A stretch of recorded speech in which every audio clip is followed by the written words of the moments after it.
Welcome back to the Reading and Writing Podcast. My guest today is Southern horror writer Ronald Kelly. After years of writing, Kelly sold his first novel to Zebra Books in 1989. He was a popular paperback horror novelist for several years until the paperback horror boom ended abruptly in the mid-1990s. Ron's latest book is Southern Fried and Horrified, a memoir about his writing life as well as a writing guide. Ron, welcome to the podcast. Thank you. Absolutely. Well, I mentioned that you had your first novel published in 1989, but I'm sure that was the culmination of years of writing and trying to break into book publishing. Can you tell us about your initial writing journey and what got you into writing fiction? Well, I began writing in the junior year of high school. I originally wanted to be a comic book artist, and so I did comic books all during high school. At the beginning, I collaborated with a fellow classmate named Lowell Cunningham, and we collaborated, and he wrote the scripts and I did the artwork, and then I gravitated toward just writing fiction. I took journalism and creative writing classes, and after high school, I just wrote short stories and submitted and worked on a few novels and just honed my craft and tried to find my writing voice, and it took 12 years between the time I began writing and my first published short story. And I'm curious, at the time, were you writing horror exclusively, or what caused you to transition into writing horror? Now, originally I wanted to be a Western writer because I was heavily into Civil War and Old West history, and a lot of that had to do with my grandmother, who she would tell me family stories of Civil War history.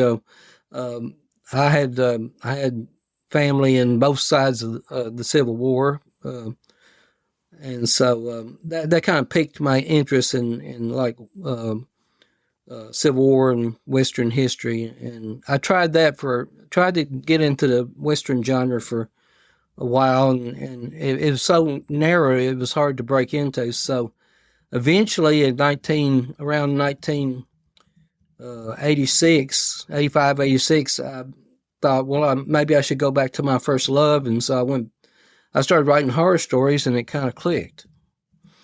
That's great. Well, I'm curious, what do you feel like you were learning during those 12 years of writing as you described it, as you were trying to find your writing voice? I guess I was just like, well, for one thing, developing a thick skin because, when I started out, I was very, you start out writing when you're young and you think, well, it's only going to be a few months and then you're going to start publishing and you're going to get rich and have bestsellers, and it doesn't work out that way, And so I developed a lot of patience, a thick skin. I pretty much learned the writing trade by trial and error. I just read a lot. I studied what the writers were doing, how they laid out chapters and character development and all that, and just kind of, made my stories my own, and put a Southern twist on it. Sure. Well, growing up in rural Tennessee, how did you learn about, how to submit your fiction initially? And I should point out for those listening, this was years before the internet where you can submit now with the push of a button. How did you kind of learn the process of what many people used to do of mailing it out, self-addressed stamped envelope? How did you figure all that out? Well, mainly, I subscribed to Writer's Digest magazine. That was one thing. And there was this big hardcover book you could buy in the bookstores called the Writer's Guide. That had addresses and contact information for agents and um, mainstream publishers and magazines and stuff like that. That helped a lot. And later on, when I started submitting to the small press, horror magazines, there was like little magazines like Scavenger's Newsletter and the Horror Writers um, newsletter that had open markets, magazines and what they were paying and how to submit and all that. So you just had to for a rural boy from Tennessee, you pretty much had to scrounge and hunt down what the information you needed to make it. So Well, as I mentioned earlier, your first horror novel was accepted by Zebra Books in 1989. mm-hmm. Can you tell us a little bit about your career with Zebra and how many books you published with them and what your experience was? Okay. I had an agent toward the mid 80s. I had an agent at Scott Meredith Literary Agency, and I wrote Hindsight, which it's kind of a horror suspense novel, loosely based on my mother as a child and her psychic experiences. She actually had the gift of second sight. So I combined that with a triple murder that happened in the area where I grew up and set it in 1930s. And I wrote the novel Hindsight and submitted it to my agent. And he had it for 2.5 years shopping it around until he finally sold it to Zebra. And so about 6 months after I sold Hindsight, Zebra accepted Pitfall, my second novel, and then they began offering me multi book deals, and so I wrote for Zebra for 6 years straight. I was a full-time writer at that time. And can you tell us what happened to your writing career in 1996? Well, horror was going through a bad period then.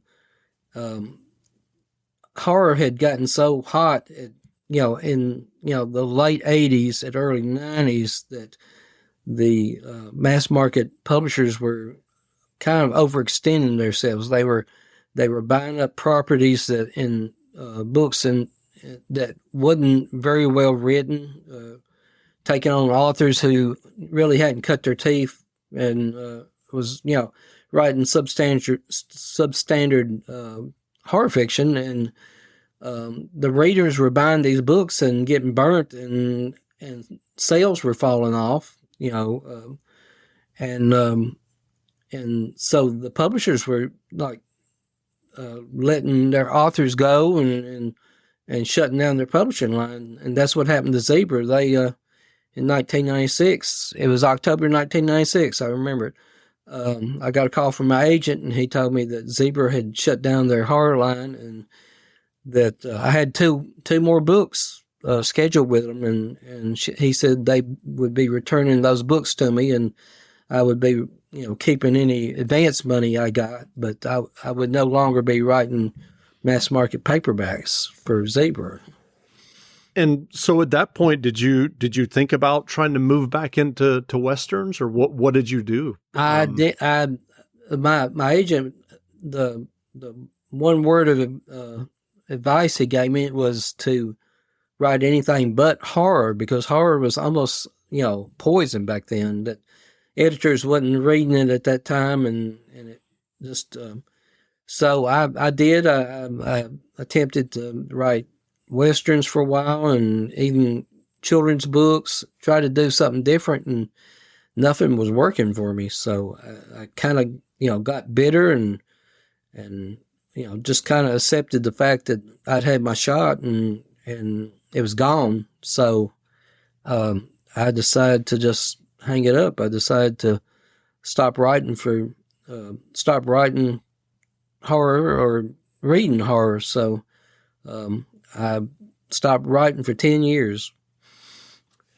And so, can you tell us what caused you to come back to writing after 10 years?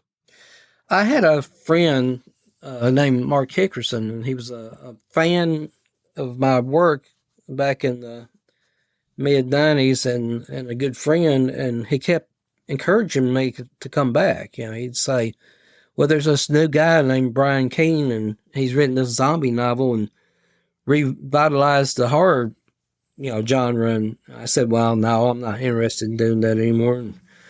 And so he brought me some signed books, some signed by Brian and some from James Newman and other writers.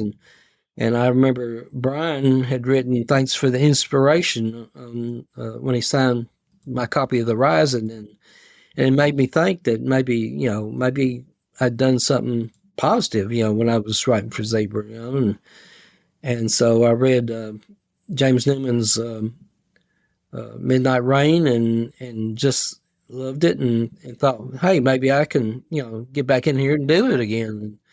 So in July of 2006, I went online and announced that I was coming back to writing, and I've been writing ever since. And so your latest book, as I mentioned, is Southern Fried and Horrified, a memoir about your writing career, as well as a writing guide. What led you to write Southern Fried and Horrified? Well, I've been toying with the idea for a while. I've been writing horror for 37 years.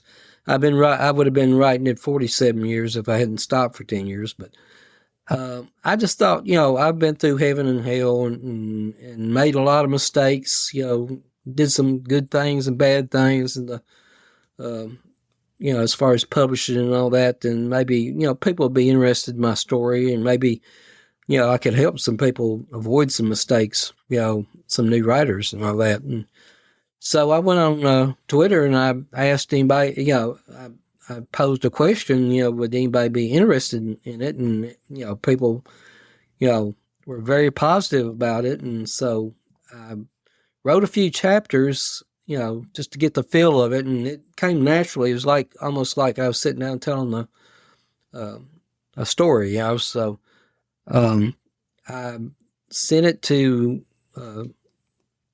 I knew that Stygian Sky, that Def Seb Press was going to have a subsidiary publishing house called Stygian Sky, and that they would be doing nonfiction books. So I sent a few chapters to Stygian Sky, and they loved it and wanted to do the book. So and then I went back and I wrote the rest of the chapters and added some writing advice and a few essays that I'd written in the past, and that's how Southern Fried and Horrified came about. That's great. Well, I know that you, as we've discussed, you've written novels that you consider Southern horror. What does Southern horror mean to you, and what do you enjoy writing, and what about it do you enjoy writing? It's just, I guess it's just drawn from, like the stories that my grandmother used to tell me. It's like, using locations and the people I grew up with, just kind of, taking those experiences and everything and putting my own, horror twist to it. And, so it's just a kind of style of writing that I enjoy, and it comes naturally to me. And it's like Southern comfort food. It's like gravy and biscuits and pecan pie and all that. It's just something I like to write, and it's apparently other people really enjoy reading it. So that's. I guess that's what, how I describe Southern horror. Sure. Well, can you tell us about your writing 2 books for the Jake Logan series? And for those listeners who aren't familiar with the Jake Logan novels, it's a paperback adult Western series, and each book includes gunfights as well as a couple of sex scenes per book. And I'm curious, what led you to writing those two Jake Logan novels? My agent at the time contacted me, and he said there's a spot open with the Jake Logan series. Actually, Jake Logan was ghostwritten by 5 different writers, and so there was a spot open. I don't know if someone had decided to move onward or somebody had died that had been writing it, but he asked me if I wanted to fill the spot, and at first I kind of hesitated. I was into writing the horror novels and all that. This was like in 1992, 93, so I was into writing the horror novels, and I thought, well, do I really want to get into ghostwriting, And so I called up Joe R. Lansdale and asked him, because, Joe and I had talked for years, and he was kind of a mentor to me. And so I asked him, should I, ghostwrite this series? And he said, I've ghostwritten before, so, if you want to, go for it. So I told my agent I would, and I wrote 2 books for the Jake Logan series, and it was a very easy job, and it was a very lucrative job, because you'd write like a little 120-page, 150-page book in like 2 or 3 weeks and get paid a flat $5,000. So that wasn't bad money back then. That's not bad money now. So Yeah. But I wrote 2 books for the series, and then Jake Logan shut down for a while. It seemed like that was a thing back then, And when they finally brought it back a few months later, they'd already filled my spot. So that was all it was for me and Jake Logan. Gotcha. Well, I know that you've written several novels in a series that you created called Deadeye. Mm. Can you tell us about those novels and what the genesis of that series was? Deadeye was a long time. Deadeye was a long time coming. I made up the character of Deadeye when I was 16 years old. I was reading like Louis Bear books, and there was a series called Edge by a writer named George Gilmore, I think it was his name, but a very violent kind of Western book series. And so I made up this character, never did anything with him, kind of stuck him, back in the back of my mind. And then when I was trying to get into the Western genre, I did a huge, massive, epic novel with Deadeye that was like 800 pages, and took me 2 years to write. Sent it to my agent, and he said, I can't sell this, So I was a very ambitious writer back then. I mean, I was only, like in my 20s, early 20s or something like that. So I put Deadeye, my mother's got a cedar chest, she left me when she passed, and I put Deadeye in the cedar chest. It's almost like a coffin size cedar chest. So I put Deadeye in the coffin, and then later on, when I was writing for Zebra, I pitched it as a supernatural Western series to Berkeley Books, and they were interested at first, but then they decided that I really couldn't sustain, like a monster, a book for a long period of time. They were accustomed to putting out like 200 or 300 books in a series, paperback series. So yeah, I agree that I couldn't have sustained it for a whole lot. I mean, I'd had him fighting aliens and Bigfoot and stuff like that. But so I put him back in the cedar chest again, and then I had mentioned it when I was writing books for Paul Goblich with Thunderstorm Books, I mentioned Deadeye to him, and he was kind of interested. And then we went on to do the um, Essential Ronald Kelly Collection, where we did all the Zebra books, Zebra novels in hardcover.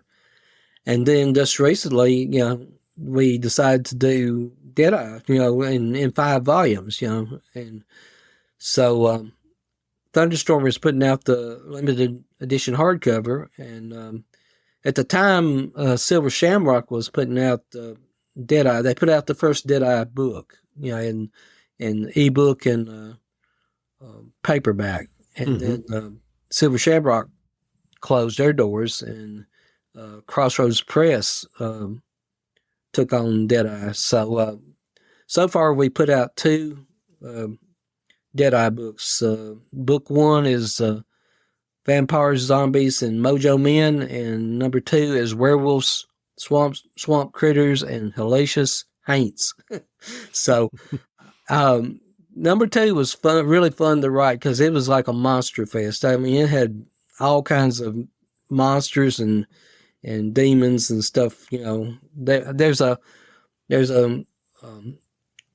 in the series there is a like a dimensional portal called the Hole Out of Nowhere, and there's a character called Evangeline. She's a dark witch, and she conjures like demons and old gods and demonic bounty hunters to come out of that portal to battle Deadeye and his sidekick Job. And so do you have plans to, you said it was going to be 5 volumes? Yeah. I'm gonna, it won't be long till I start on volume 3, which is going to be called Man-Eaters, Mummies, and Murderous Maniacs.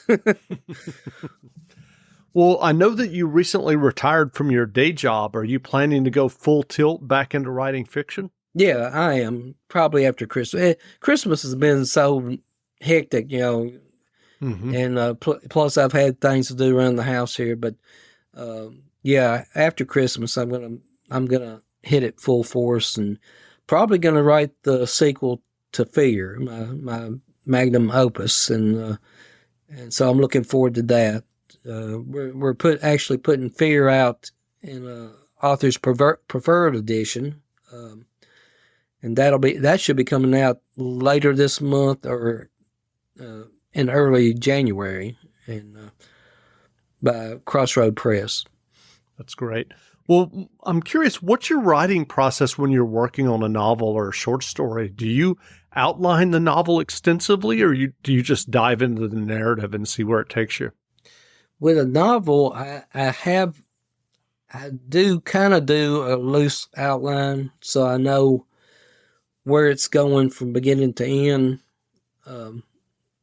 Because, when I was writing for Zebra, I was writing the big door stoppers, and which was a stipulation in their contracts that you write something 450 to 500 pages. And so you pretty much had to know what you were going to do from beginning to end. And so I still do that a little. I hadn't written very many novels since, I think the last one was the Buzzard Zone in 2015. And it wasn't a door stopper. It was like 250 pages or something like that. But,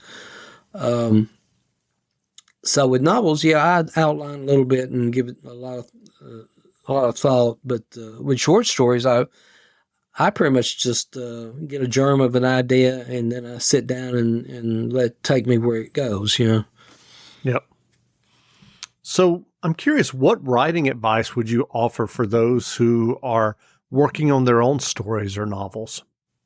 I'd say try to have a lot of patience, try to, stick in there for the long haul, because it's not going to be, sometimes it's instantaneous. Some people, really, hit fast and hard, but for the most part, it's, you could be looking at years of honing your craft and finding your voice and submitting, and you'll probably get tons of rejection slips, and but don't let that get you down. Just keep on going, and but don't be hard on yourself. Don't beat yourself up when you don't make a sale, stuff like that, And one thing is don't put all your eggs in one basket. I wouldn't submit exclusively to one publisher. It's better to, with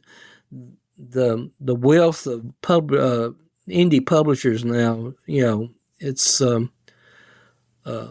you can. I've actually got like 6 publishers now, so I spread my work evenly. Where if a publisher goes down, then I've got several more to take up the slack. Sure. Well, what novels or nonfiction books have you read recently that you enjoyed? Well, I've read, Candace Nolan's Bishop was really great. That was a great novel. I've read Richard Chizmar's Chasing the Boogeyman. That was great. And the last Winnie novel he did with Stephen King, that was great. I've got I pretty much write more now than I read. So I'm hoping I can really get back into the reading since I'm retired now. I've got more time. And I've got a whole bookshelf full of books in here that I'm ready to read. So that's great. Well, where can people find you online if they want to learn more about you and your novels? Well, you can find me at my website, ronaldkelly.com. I have a newsletter called the Fair County Chronicle, and you can subscribe to that. That's through Substack. You can usually go on my website or go on some of my social media platforms and find a subscribe tab to that if you want to subscribe to that. I put that out every other week, with news about, upcoming books and stuff like that. And sometimes I have a free story or an essay or something on the newsletter. You can find me at Facebook at Ronald Kelly. You can find me at Twitter at Ronald Kelly 4. You can find me at Instagram as Dixie Darkin.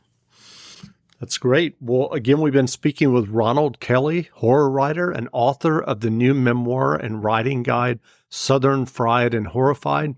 The book is on sale now, so go buy a copy. And Ron, thanks for doing this interview. Thanks for having me, Jeff.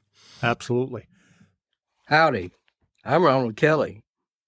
Today I'm going to read an excerpt from my memoir writing guide, Southern Fried and Horrified, from Stygian Sky Media.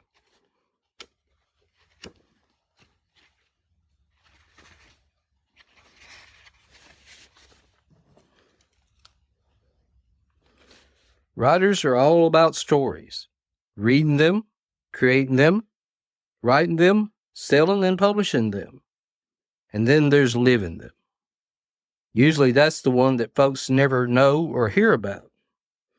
If it's written down at all, it's usually in journals or diaries, private thoughts, and secret angst that they've wrestled with and endured behind the keyboard or elsewhere. Most of the time, it's things that's best forgotten or not to be dwelled on at all. Lost opportunities, anthology deadlines missed, rejections, pages upon pages of them. Or maybe it has nothing to do with writing at all. Maybe the story involves their life in general. Mundanely dull or stressed to the point of overload and devastation. A difficult, abusive upbringing, or happy, idyllic childhood. Where they lived or when, the kinds of movies they watched and books they read. Whether they were bullied as a child, or perhaps were the bullies themselves. That kind of thing is what forges a writer and gives them the drive to do it day after day. To take little bits and pieces of things in their head like useless scrap from a junkyard and build entire worlds. To deem themselves the god of prose and conjure living, breathing characters that you love or hate, loathe or feel pity for. Some writers have a knack for pushing all the buttons in all the right ways, making you so angry you could strangle someone who is only made of words on a page, or causing you to weep bitterly for a person who is merely a figment of the author's imagination, brought to life in broad strokes of creativity and raw emotion. Sometimes a writer feels the need to shelf their fictional worlds for a short while and reflect on the real one, the one they grew up in, smiled and agonized through, loved and grieved in. Some believe their journey thus far to be utterly uninteresting and lackluster, sort of like searching for the reflection in the murky surface of a mud puddle. Others, fueled by ego and arrogance, believe that their story will be put all others to shame, when in fact all they're doing is bragging and lifting annoyance and resentment to fresh new levels. Every now and then, if an author is famous enough, popular enough, or respected enough, they feel compelled to share their story, and others desire to hear it in return. I may not be any of the categories mentioned above, but I do have a story to tell. One that started over 60 years ago and includes a writing career that has spanned 37 years to date. Most folks who know old Ron, both recently or since the dinosaur days, know me as a straight-shooting, honest type of fellow, willing to tell you how it is now or back then without pandering, pulling punches, or kissing ass. If I tell you a story, it's going to be one forged from the heart and soul, sincere and straight to the point. Sometimes I can make you smile like a briar-chewing mule, while other times I can make you break down and cry, ugly sobbing with snot slinging and all. That's just the way I am. Always have been, always will. When I took to social media and made my desire known to pen a memoir of sorts, sprinkled liberally with writing advice and anecdotes, the response was positively unanimous.